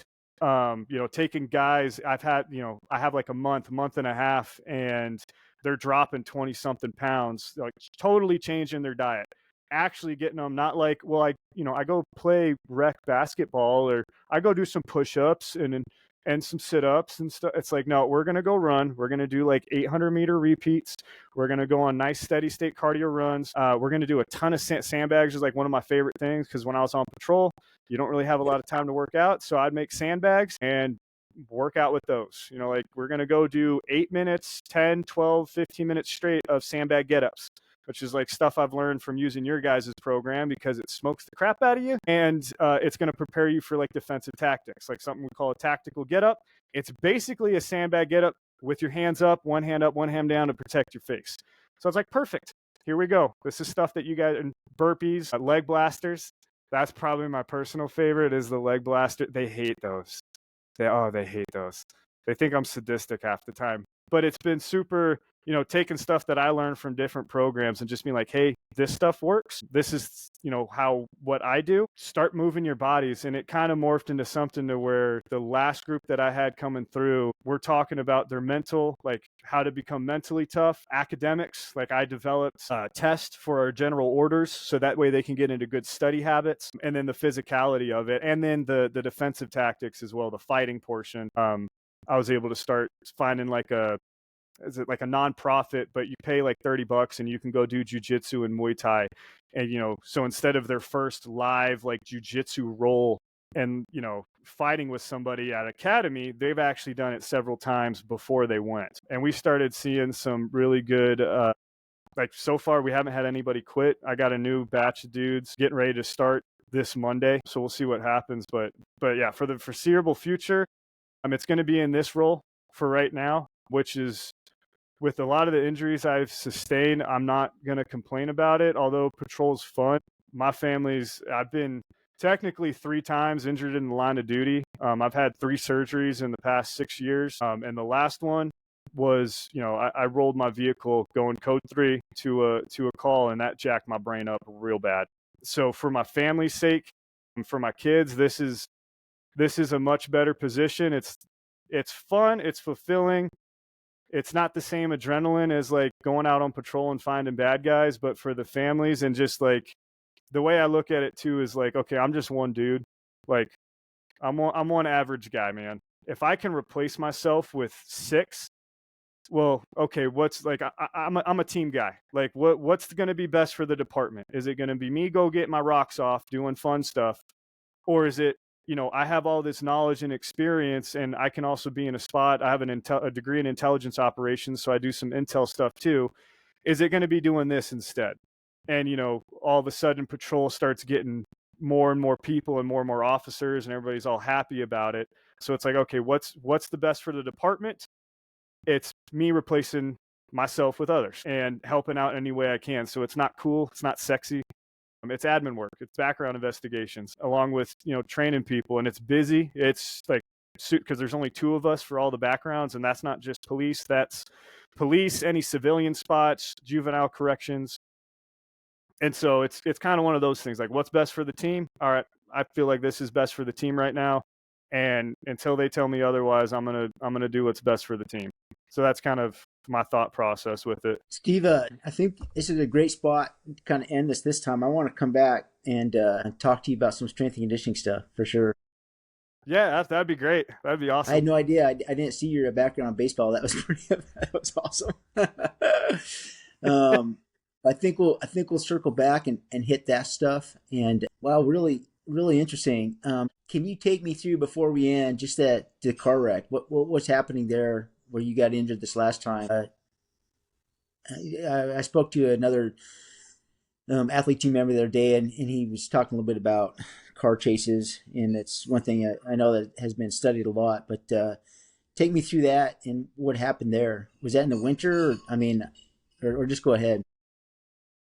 So that happened. That happened in March of 2022. Yeah, March of 2022. I was working out west on the west side of the nation, and I had another partner working up on the north side, and there's a village up on the northwest side. Um, and a call comes out. It's a tone out. So tone out is essentially you hear a very loud, distinct tone, and it gives you an adrenaline dump because you know something's going down. And the tone out was that a dad was calling because his son was high and drunk and trying to break into the house with a knife and get to the father. So I'm like, shoot, we might shoot somebody right now. So you start hauling butt, lighting sirens, and out there, and I've talked with a BORTAC dude before, and he's like, dude, everybody asks me what's the most dangerous part of my job. It's driving. Hands down, especially out where I'm at, it's driving because it's open range. There's no lights. Some places don't even have electricity. And you have cattle everywhere. You can only see as far as your headlights, which aren't very good. And people don't realize when it is that dark, it is dark. And so I start hauling ass to this call. You know, I start making my way there. And as I come around a bend into a straightaway, they teach us in academy, you pull your foot off the gas when you go around a bend. You don't touch the brakes. You just put your foot off the gas and then you punch it to get going to pick up speed because as you turn, you lose speed. So I'm punching it to gain speed because, like, hey, we got I'm like, hey, is there any updates? What's going on? Is that dude inside this person's house? And we're not really getting anything. And all of a sudden, I just see a white face, and it was a cow. And there was 3 black cows in the middle of my lane and like the double yellow lines or whatever it was. And so I'm like, I'm going almost 100 something miles an hour, and it just shows up like that. I did not see him. If that did not turn around, I wouldn't see it. Like I would have just smoked him, and I don't know what would have happened. But they teach us something called shuffle steering in academy, and you basically hold the sides of the wheel and you make your arms connect. And so I turned to my left to go around the cows. I turned back right so I wouldn't go off the road. I turned left again because I started going off the road, and I went to turn right again. So left, right, left, right. On that last right, I just started sliding towards the edge of the road, and it's desert. Like you have a hard top, and then like a pavement, and then it just drops off. And I'm like, I'm about to roll my vehicle. I've seen several rollovers, and they're usually not pretty. However, one of the rollovers I had, it was a drunk dude, and he was totally fine. And so I was like, well, shoot, I'm just going to act like I'm drunk. So I'm already sliding. So I just kind of like, said a little prayer in my head, Jesus, take the wheel type deal. And that whole like life flashing before your eyes. Like I had so many thoughts about my kids, about my wife. And what's funny enough is either earlier that night or the day before that, I took a knife off of a suicidal person, and they're like, yeah, man, keep the knife. I don't want it. I don't need it around me. And I stuck it in my door. And before I started hauling butt, I actually put it underneath my patrol bag, underneath all my documents, because I was taught, hey, if you get into a car accident, anything in your car that's loose becomes shrapnel, and it's a fixed blade. So I stuck it there, and yeah, I started rolling. I let go, went real limp, and I rolled twice and ended up on my driver's side. And, like during that roll, I'm like, hey, man, I usually carry about 4 tourniquets. So I have one on my chest. I have 2 in my pockets. I got 1 in my unit. So I'm like, because I'm probably going to need it. And I stopped, and I was there, and you know, I've been hurt in the line of duty before. I've had my pec totally detached from my arm bone up there, my humerus bone. So I know that, hey, when you get hurt, you don't quite feel it. It's kind of like you're numb, and then the pain sets in. So I was like waiting for the pain to set in, and I start, hey, is there anything sticking in and out of me? And there wasn't. And I was like, Lord, holy crap, thank you. And then get on the radio. I'm giving like, hey, there's been a rollover. I'm involved. The unit that was behind me, because he was responding as well. I end up getting out of the vehicle. Later, I found that in that bag, the only thing left in that bag was that fixed blade. So there was some definitely divine intervention there for sure. Like, got on my knees after that one. But I thought I was fine.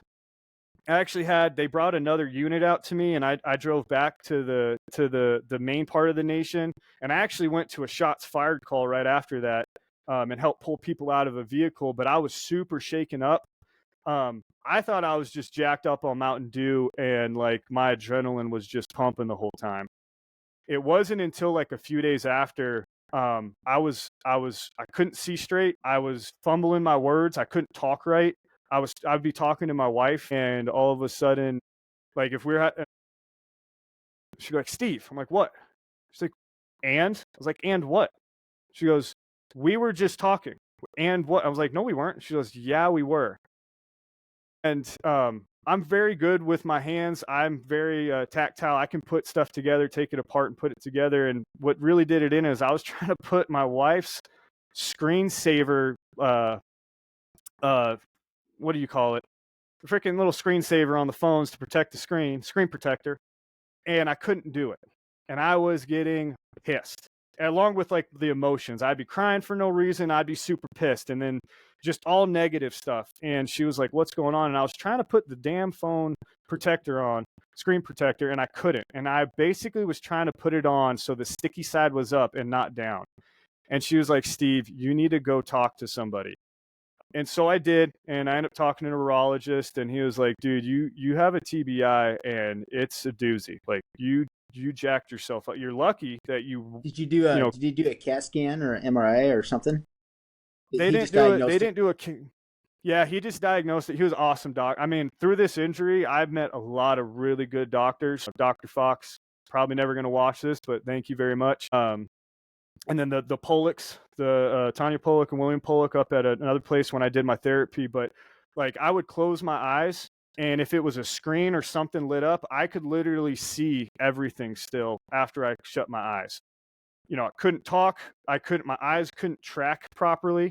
I would fall. I mean, I would fall down, and me being me, I would try to lift and work out, and I'd start passing out and falling over. Busted my hand open.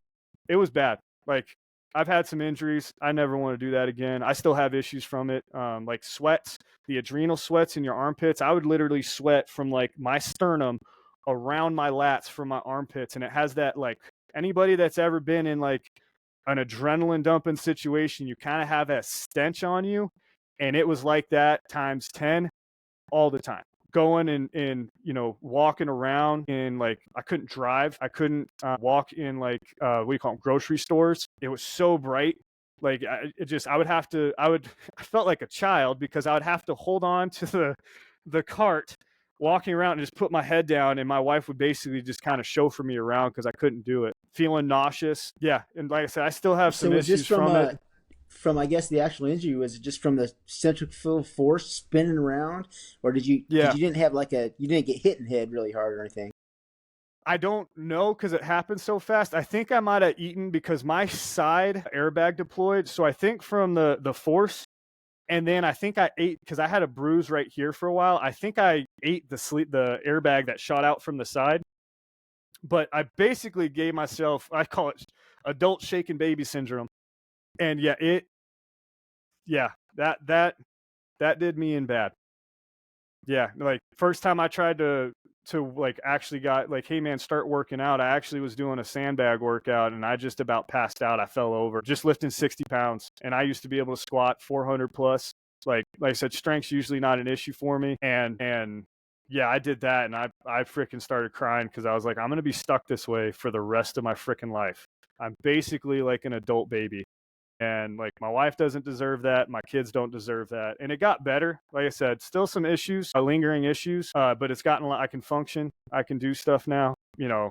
But it was for what was that? That happened in March, and it wasn't until like almost about a year. It was kind of like no end in sight, and I was like, well, this is my new freaking norm. Like this sucks, especially in that I just got that happened 6 months, or not even 6 months after I finally just came back to patrol from another in the line of duty. I had to get my freaking right pec reattached to my arm. And so, yeah, finally get back to the road, finally doing stuff, doing some good work. And then literally that happens, you know, not even a year later. And I felt absolutely, totally defeated. Like yeah, I was pissed. I was pissed. And what are you said there's still some lingering things? What are those specific things that you kind of, when something happens, you're like, okay, that's from the injury? I still get the sweats, still get the pit sweats. Like, frick, I got them going on right now. I did that thing this morning, and that set it off. So when there's pressure on my body, Yeah. anxiety, anxiety's through the roof. Like, yeah, I feel anxious all the time about little stupid stuff. So the anxiety that, like, I don't know exactly what I did to my brain, but you know, anxiety that was there got amplified. I'll put it that way, because like, you know, I always get some performance anxiety, but anxiety that was there, like times 10. It was like, holy moly, like shaking. Like I'd be like, for no reason. The performance anxiety, vision, sometimes when I get really tired, my vision will double on me. You start feeling almost like if anybody that's ever had a really bad hangover and they're kind of out of it and just like, ooh, it kind of feels like that. So I'll still have that from time to time, especially if I don't get enough sleep, or if there's a lot of stress, or if I'm doing too much. I'll start to get real. I just call it getting wiggy. Like I just start feeling like I can't function. I start forgetting stuff real easily. You know, my coworker is like, yeah, man, I see it happen sometimes, and you and me will have the same conversation multiple times, and I'm like, thanks for humoring me, man. I appreciate that. So those are probably the big, like my stamina is just not there anymore. And I had a whole list of like some like you know, like blood pressure went up. Um, you know, migraines, severe migraines. I don't really get them very often anymore, but sometimes I will, and it's like, yep, that is there. That is right there. Is there any therapy that you can do for this to improve, or just time? But the doc's So telling you. they told me a little bit of both. They told me time, and being that it was workman's comp, there were certain things that like I had to get approval for. That would they like a hyperbaric chamber is one of them. Um, Funny enough, my buddy, Recon Marine, awesome dude, one of my best freaking friends. That dude's a brother to me. He actually sent me something yesterday, and he was like, "Hey, man, I know you still been having these issues, because I have come to find out I have a lot of similar issues that dudes who did the stuff that I wish I could have gotten into, the special operations with the TBIs and all Right, that right, right. jazz. It's very similar." And he was like, "Hey, man, I found this place. They're big on veterans. They say law enforcement, maybe hit them up." So I'm actually on Monday. It's a hyperbaric oxygen treatment, the hyperbaric chambers. And it was something that my neurologist actually talked to me about, but he's like, yeah, we can't really get Does it approval. happen to be the Idaho Falls Field House in Idaho Falls?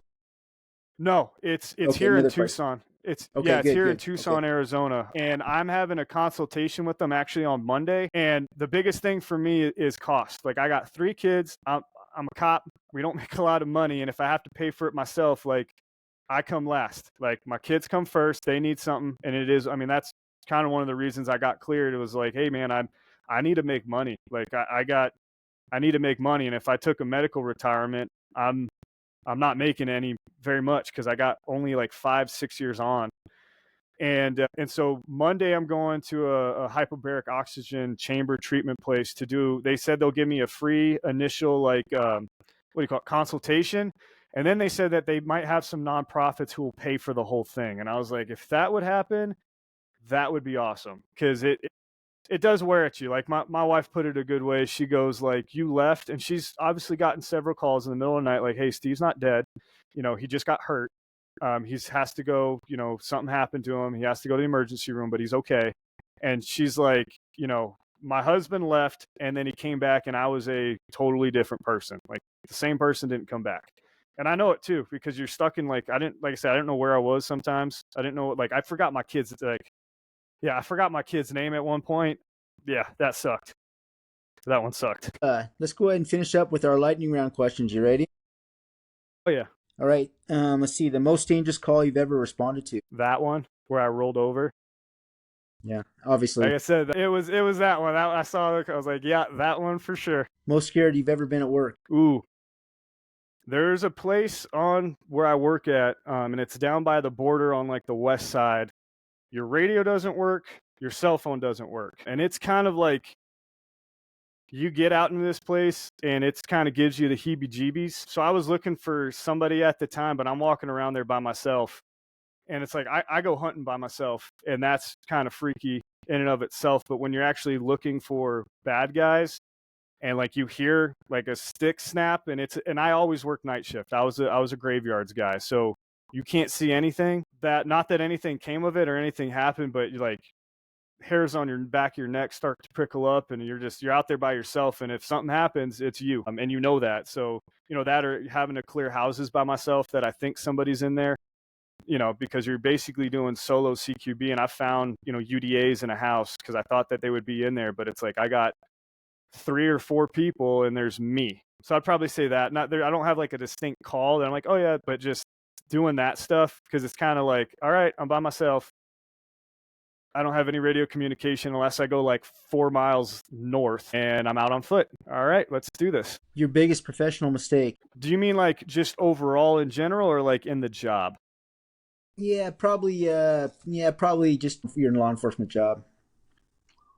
And it could be your biggest, your most dangerous mistake. If you made a mistake that was really dangerous that you got away with. There's the most dangerous. I don't have anything that comes to mind, but I know I've made some, like, you might do a traffic stop wrong, or like, hey man, I let this person sneak up behind me. Like when I'm talking to somebody, I'm supposed to be, 360 degrees. That's mine. And I need to know. So all of a sudden, if somebody pops up behind me, actually, no, I do have a good one on that one. I was sitting in a vehicle and I was with another officer. We were tired and we were just kind of, talking back and forth. We got lackadaisical, pull up the phone, see what's going on and all that. And all of a sudden I looked, and we're at nighttime, and I looked to my right. And have you ever seen the movie Hellraiser? Huh. It's if you probably see him, it's the dude that looks like I don't like horror movies, but it's the dude with all the pins in him all over his head. I'm sure you might have seen that image somewhere. Well, I look over to my right, and there's a UDA full, like, in my window with his face like this, and he is covered in cactus quills. Covered. That scared the shit out of me. And it was just like, hey man, like, they talk about complacency kills. Like, yeah, that's what, like, you get complacent. Some dude, like, I'm in the middle of nowhere, and this dude walks up and he's like, at what is it? Like, he was saying like a ayudarme or something, like help in Spanish, like help me in Spanish. And that scared the crap out of me. And it was just like, parked there 100 times, just sitting there, chilling, looking for, and it's just like, yeah, getting complacent. That'd be the biggest one. Getting complacent. It's easy to do. Like, you get bored a lot. Like, it's not like you're going all over the place constantly. It's complacent. Yep. Right. Favorite piece of gear? Ooh, favorite piece of gear? Probably say a tourniquet. I didn't really know anything about tourniquets until this job, and it's like, okay, yeah, this works. Yeah, I would probably say a tourniquet. That and gloves. Yeah, good pair of gloves. What specific brand of gloves do you wear? Do you have a specific brand you like? Yeah, so when I was talking about that dude who I was, hitting in the face that one time, I did it without any hands, and I busted my knuckles up a little bit. And so I got some Oakleys that just had some knuckle scrape protectors on them. And so those are the ones that I like, just for the sheer fact of protecting my knuckles. Because a lot of these people, not a lot, I should rephrase that, it's not a lot, but you do come across people that have like venereal diseases. Like, I've had human fat particles in my mouth from somebody. And yeah, it's like there's some diseases out there, and it's like you have the car crashes and gunfights, nice stuff, but it's like some diseases will get you too. So yeah. Worst job you can imagine. And I don't mean this in a bad way, but just because of who I am, a stay-at-home dad, I need to do stuff. Like, my wife's a saint. Love that woman to death. And she's a stay-at-home mom. She homeschools our kids. She does a hell of a freaking job with it, man. Tough as nails, that one. And yeah, if I stay at home she goes out to go out with her friends or something, and I'm like pulling my hair out, like, oh my gosh, these kids, they don't stop asking me questions. And I love them to death. I absolutely love them to death, but I kind of have to go out and like get some energy off, and and I like adrenaline, and I could do it. It's just, it's a job that, like, and I think there's a lot of dads who have stay-at-home moms, and it's like, if you go ahead, do that stay-at-home job, that's like one of the hardest jobs on the face of this planet. It doesn't get enough credit, but yeah, probably that right there. The dream job, which isn't the one that you're doing in the bigs. No, no, it would be if I had a dream job, nope, it wouldn't be the bigs. It would probably be in some sort of special operations unit. That was the pipe dream, and I've tried several times to get in, but especially due to my lengthy medical record, it makes it a little challenging. I need waivers for the amount of waivers that I need. So special operations would be one, and if not that, then some sort of like, one of the federal, like BORTAC, HRT, Marshals SOG, or Marshals, like a regional, or not a regional would be cool as hell, but just like one of their violent offenders task force, hunting people, essentially. Like, you're going, they're bad dudes, let's go nab them up. Got it. Best career advice you ever received? Ooh, go home at the end of every shift. You go home, no matter what. You go home. That was something that got taught early on, but it's like, hey, when you make decisions, like, yeah, you react to what's in front of you, but you go home at the end of the night, period. Like, you might mess up, but cool, you're alive and you messed up, and you can hash out the other stuff later. But you go home at the end of the night. Your kids and your wife need you. So does that mean be safe on the job or don't stop at the bar on the way home? Both. Got it. Both. Worst career advice? Worst career advice I'd have to say is just like, just show up and, clock in, and just wait to clock out. Like, wait, punch it. Don't worry about in between. Just like show up, do the bare minimum, and then just go home. And then you don't get into trouble. You don't do anything. You show up, you take your calls, and then you go home. I was like, oh, okay. Why? It's like, well, that way you don't get in trouble. But yeah, that was the worst advice, because then you don't do anything fun or anything worth meaning. I guess you could apply this next question to, I guess, your entire adult life. Your biggest regret in your career? Ooh, my biggest regret in my career. So, like, law enforcement career, I take it? Yeah, I guess. But you could also apply that to the your athletic career too. I'd say for athletic career is, I should have stopped sooner. Like, when Got it. that wasn't there. Like, stop. Like, trust your gut type deal. Like, hey, there's other things that you want to do. Go do that instead. And then as far as like law enforcement, getting too jaded, like emotional burnout. I remember one, not to get too far into the weeds, but there was one individual, and I can't remember his name, and dealt with him a few times, and he was struggling, always had struggling with some depression and stuff. And I didn't, because I'm, you're going from calls to you're tired as hell. And he's trying to talk with me, and I would talk with him, but kind of in an insincere manner, like professionally, but insincere, as opposed to like, hey man, like man to man, what's going on with you? Like, do you like, this is a colleague? A no, colleague? not a colleague. Nope. This Okay. is just a member of the nation. And it was like, Got it. talking with him, asking all the right questions, like, hey, do you need counseling? Do you need this? But not, he wants to, looking back now, he wants to talk to somebody. Yeah. And I've talked with him several times, and sure enough, he ended up hanging himself in front of his kids. And he had a kid that was as old. He had an older, like a 7-8-year-old at the time, and then he had like a 2 or 3-year-old at the time, which was how old my kids were at the time. And he hung himself. And his older kids trying to get him off, and I was at that call, and that was like, and I knew it too. The call came out, and I was like, son of a bitch, he killed himself. And I went there because we got the code for a dead person. And sure enough, he was there. I remember looking at his little boy just staring at his dad, just like, and staring at me, and he just like dead look in his face. And so that was probably my biggest regret, because I look back, I'm like, man, you could have done something. You could have prevented it. I don't know for sure, but if I actually would have, taken a breath and then like really tried, as opposed to just, hey, I did what I needed to do, I'm done, I'm out. As opposed to like, hey man, you need to really, like, somebody's asking for help, but they're not asking. You need to have the wherewithal to like understand that and do your freaking job, man. Not just ask the professional questions on the sheet or what we're supposed to ask. Like, that one stuck with me. Like, yeah, The one piece of advice for your 19-year-old self. it's okay to do what you want with your career. Because I wanted to join either the Marine Corps or the Navy out of high school. And looking back, I'd be like, hey, dude, like, do what you want, not what people want you to do or what you think is going to help the most people out. It's not selfish. Do what you want to do. The one piece of advice, like, it's okay to do what you want to do sometimes. Steve, thank you so much for this. Oh, thank you, man. It's a pleasure and an honor. I've been following you for a hot minute now, so this was great. We'll do something else soon. We'll talk to you later. Sounds good, sir. You have a good one. Bye bye.